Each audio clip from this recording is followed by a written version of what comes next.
And we're back, and this time I'm going to show you how to create a text cut effect in Adobe Photoshop. It's more of a text cut illusion, the way we are going to create it here. At first we need some text, so I use type 2, press T for that. I'll press Ctrl T and I size it up. Fine with that, I press Ctrl A, and while the move tool is activated, I use the top menu to align it to the center. Make sure you've got a distance between the letters chosen that you like.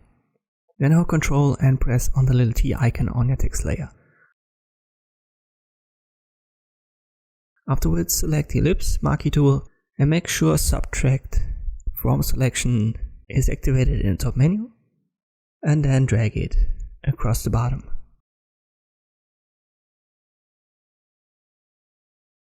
Something like this, so don't make it too curvy. So the curve should be relatively flat. And you can see it's subtracted from the selection. Open a new layer, and now we use the gradient tool.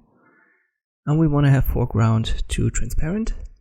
Foreground in this case is black.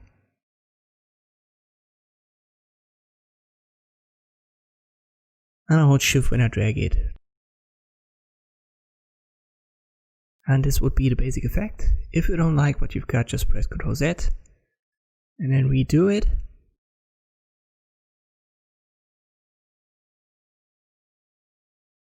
And for example, add the ellipse a little bit more on top and make it a little bit steeper, so the curve is now a little bit bigger.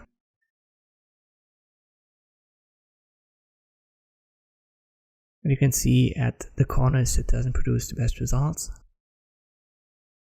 But you can play around with that.